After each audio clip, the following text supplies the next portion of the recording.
bonheur non partagé n'est pas un vrai bonheur. L'argent comblera ton bonheur lorsque tu auras les sentiments de l'avoir partagé avec le plus dominé de ton espèce.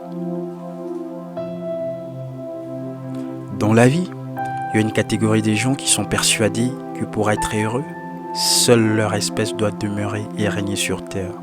Or que la réalité est tout autre. Même en restant seuls au monde, ils ne seront jamais heureux. Ils passeront quotidiennement leur temps à s'auto-démembrer entre soi. Cultive ton présent avec sagesse et sans relâche pour conjuguer ton avenir au futur plaisant. Un vrai homme, une vraie femme, n'est autre que celui, celle qui sait défendre sa dignité. L'amitié est un jardin de fleurs qui mérite ainsi d'être entretenu, arrosé, arrangé, enrichi par de nouvelles plantes et parfois aussi d'avoir une main habile pour se débarrasser de vieilles branches qui n'égayent plus les cœurs comme jadis. Même la plus petite amitié se doit d'être plus forte que toute force de la grande bagarre. Les sourires, l'humour et la bonne humeur sont la marque d'une vie intérieure saine et épanouie. À eux trois, ils donnent corps, force et verticalité à l'être dans son être. Sachons que toute la vie, nous empruntons le même chemin qui mène droit à notre mort. Autrement dit, qui vit accède à la mort, mais qui meurt n'a point droit de vie. Il y a sûrement erreur quelque part. Je laisse en mon esprit, à ma pensée, la liberté d'explorer le monde, voire de violer des espaces, même le plus démoniaque qu'il soit. Cependant, j'ordonne à ma conscience à tout instant de dresser une muraille entre le bien et le mal. Et pour ce faire, je condamne en permanence mon être tout entier dans l'inaction de le monde néfaste, tant pour moi que pour mes semblables. Moralité, rien ne sert de chasser les mauvaises pensées. La sagesse consiste à ne pas les appliquer. N'oublie pas que le corps est la maison de ton esprit. Sa façade ne doit jamais être plus entretenue ou plus considérée que son lieu de vie, son espace intérieur. Si tu prends soin au quotidien, ton esprit y demeurera en bienheureux. La joie est la banque du bonheur qui crédite celui qui sait offrir un sourire pour donner de la joie. Savoir respecter autrui, c'est comme savoir se servir d'une main courante. Il mène impérativement l'usager à bon port. C'est une alchimie des savoir-faire et du savoir-être. Religion de paix et d'amour, rien ne sert de le dire ou de le chanter. L'essentiel est de l'être.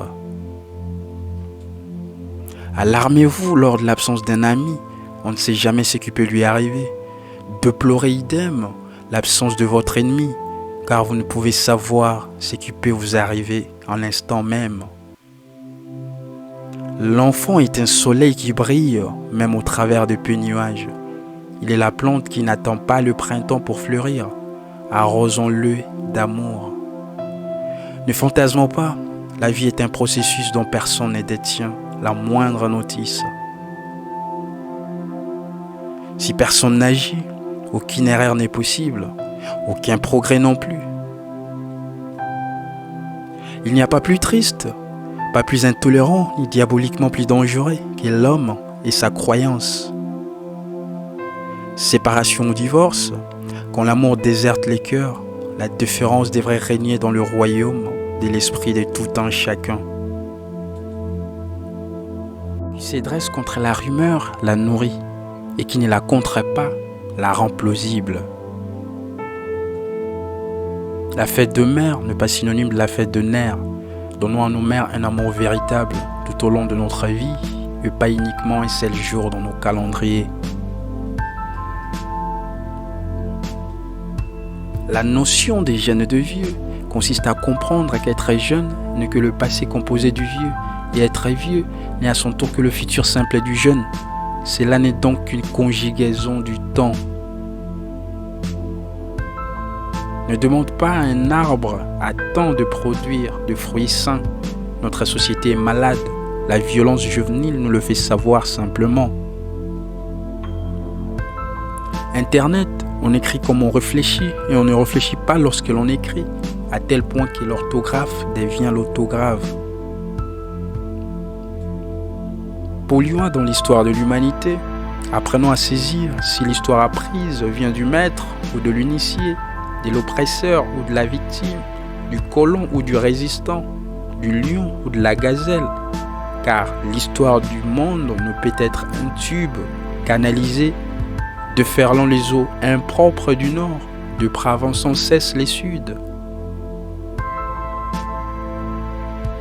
Un chien se contentant de ramper, de remuer sa quille recroquevillée entre ses pattes arrière, ne vit pas longtemps dans une troupe. Et qu'en est-il d'individus qui disent amen à tout dans cette société des carnassiers qui demandent de redresser la tête quelle que soit la situation? Parler de l'écologie, c'est comme parler de la femme mère. Tout le monde connaît sa valeur vitale, mais personne ne veut la reconnaître, la respecter dans cette même valeur intrinsèque. Un chien qui aboie n'arrête pas le tonnerre qui gronde. Idem pour le mauvaise langue, leur salive ne doit en aucune circonstance éteindre la flamme des vies qui réside en toi.